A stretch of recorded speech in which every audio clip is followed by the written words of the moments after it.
નમસ્કાર મિત્રો, તો ટૂંક સમય પહેલા નમો લક્ષ્મી અને નમો સરસ્વતી વિજ્ઞાન સાધના યોજનાની સ્કોલરશિપ બેંક ખાતામાં જમા થવાનું શરૂ થઈ ગયું છે. તો ઘણા વિદ્યાર્થી મિત્રોની એવી કોમેન્ટ આવે છે કે જ્ઞાન સાધનાની સ્કોલરશિપ છે તે બેંક ખાતામાં ક્યારે જમા થશે. તો આજે જ્ઞાન સાધનાની સ્કોલરશિપ બેંક ખાતામાં ક્યારે જમા થશે, તેમજ જે છે તે આ વર્ષે જે પણ વિદ્યાર્થી મિત્રો જ્ઞાન સાધનામાં પાસ થયા છે તેની સ્કોલરશિપ છે તે તેને ક્યારે મળશે, અને પ્રથમ હપ્તા અને બીજા હપ્તાની સ્કોલરશિપ એકસાથે આવશે કે અલગ અલગ આવશે, તેના વિશેની સંપૂર્ણ માહિતી આજના આ વિડીયોમાં જોઈશું.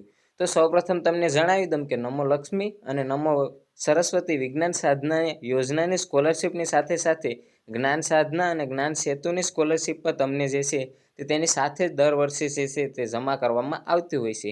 પરંતુ આ વર્ષે ફક્ત નમો લક્ષ્મી, નમો સરસ્વતી અને MISY સ્કોલરશિપ જ હજુ સુધી જમા કરવામાં આવી છે. તો જ્ઞાન સાધના અને જ્ઞાન સેતુ જે સ્કોલરશિપ બાકી છે તે આગલા જે છે તે મહિનામાં અથવા તો આ મહિનામાં છે જે છે તે અંત સુધીમાં તમારી સ્કોલરશિપ છે તે બેંક ખાતામાં જમા થવાનું શરૂ થઈ ગયું છે. એટલે કે નમો લક્ષ્મી, નમો સરસ્વતીની જે છે તે સ્કોલરશિપ બેંક ખાતામાં જમા થવાનું સંપૂર્ણ પ્રોસેસ પૂર્ણ થઈ જશે. ત્યારબાદ જ્ઞાન સાધના અને જ્ઞાન સેતુની સ્કોલરશિપ છે તે જમા થવાનું શરૂ થઈ જશે. તો તેનું ટેન્શન નહીં લેતો, તમામ સ્કોલરશિપ છે તે જમા કરવામાં આવતી જ હોય છે. પરંતુ કોઈક કારણોસર છે તે થોડી ઘણી વાર લાગી શકે છે. જે છે તે સૌપ્રથમ હવે નમો લક્ષ્મી, નમો સરસ્વતીની સ્કોલરશિપ જમા થઈ છે. તો ત્યારબાદ જે છે તે તમારે જે છે જ્ઞાન સાધના અને જ્ઞાન સેતુની સ્કોલરશિપ છે તે જમા થશે. અને બીજી એક વાત કરું કે જે પણ વિદ્યાર્થી મિત્રો આ વર્ષે જ્ઞાન સાધનામાં પાસ થયા છે તો તેની સ્કોલરશિપ છે તે અત્યારે જમા નહીં થાય, તે તમે ખાસ ધ્યાન રાખજો.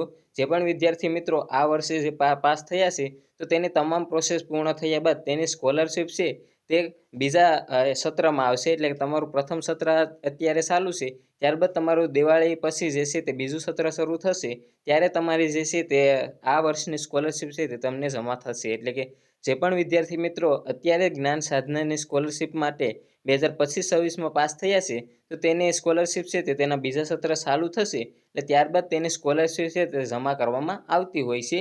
અને ઘણા વિદ્યાર્થી મિત્રોની એવી પણ કોમેન્ટ આવે છે કે અમારે હજુ સુધી પ્રથમ હપ્તો પણ નથી આવ્યો, તો પ્રથમ હપ્તો અને બીજા હપ્તાની સ્કોલરશિપ એકસાથે આવશે કે નહીં આવે, અને સ્કોલરશિપ જો બેંક ખાતામાં જમા ન થાય તો તમારે તેના માટે શું કરવાનું રહેશે. તો તમને જણાવી દઉં કે તેની સ્કોલરશિપ છે તો જો તમારે કોઈ કારણસર અટકી હશે અને તે કારણનું જે છે તમે સોલ્યુશન લાવ્યું હશે તો બેંક ખાતામાં તમારી તમામ સ્કોલરશિપ છે તે એકસાથે જમા થઈ શકે છે.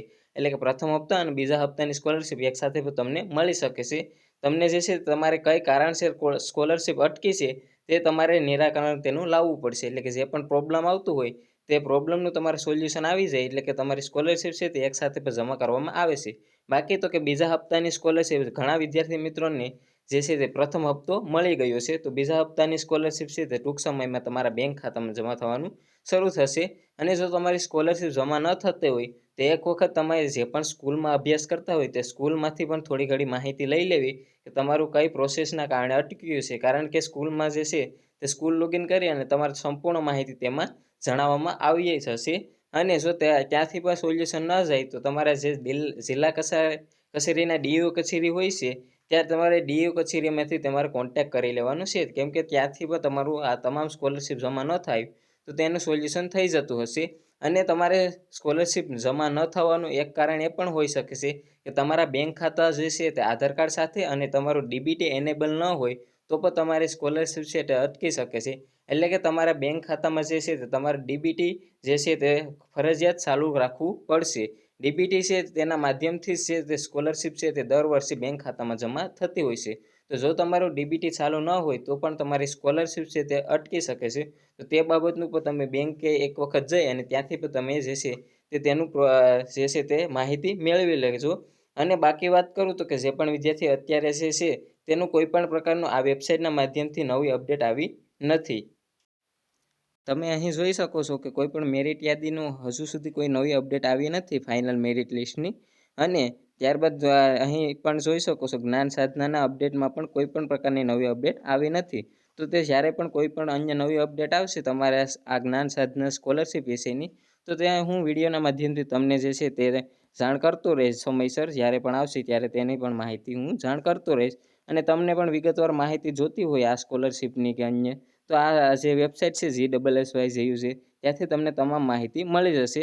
આગળની પ્રોસેસની માહિતી છે તે હજુ સુધી કોઈ પણ પ્રકારની નવી અપડેટ અહીં જે છે તે બહાર પાડવામાં આવી નથી. જ્યારે પણ બહાર પાડવામાં આવશે ત્યારે હું તમને વિડીયોના માધ્યમથી તેની પણ જાણકારી આપી દઈશ. તો કોઈ પણ વિદ્યાર્થી મિત્રોની સ્કોલરશિપ છે તે અટકશે નહીં. કોઈ કારણોસર છે તે તમારો પ્રોબ્લેમનું છે પ્રોબ્લેમ હોય સ્કોલરશિપ અટકવામાં તો તેનું તમે નિરાકરણ લાવી દેશો એટલે તમારી સ્કોલરશિપ છે તે અટકી નહીં રહે. એટલે તમામ વિદ્યાર્થી મિત્રોની સ્કોલરશિપ છે તે સમયસર તેને જમા કરવામાં આવતી હોય છે. સરકાર દ્વારા અત્યારે જે છે તે નમો લક્ષ્મી, નમો સરસ્વતી, MISY સ્કોલરશિપ છે તે જમા કરવામાં આવી છે. તે જ રીતે તમારી જ્ઞાન સાધના અને જ્ઞાન સેતુની પણ સ્કોલરશિપ છે તે ટૂંક સમયમાં છે તેમાં પણ જમા કરવામાં આવશે. તો તે બાબતનું તમે કોઈ પણ પ્રકારનું ચિંતા નહીં કરતા. તમામ વિદ્યાર્થી મિત્રોની સ્કોલરશિપ છે તે તેના બેંક ખાતામાં જમા થઈ જશે. અને અન્ય આ સ્કોલરશિપ વિશે અથવા અન્ય તમને કોઈ પણ પ્રકારનો અન્ય પ્રોબ્લેમ હોય તો તે તમે મને કમેન્ટમાં જણાવી દેજો, જેથી કરીને હું તમને ત્યાં તેનું નિરાકરણનો પ્રશ્ન તે છે તેનું રિપ્લાય આપી દઉં. તો આશા રાખું છું કે આ વિડીયો છે તેના માધ્યમથી તમને આગળની જાણકારી મળી હશે. આશા રાખું છું આ વિડીયો છે તમને ઉપયોગી થશે.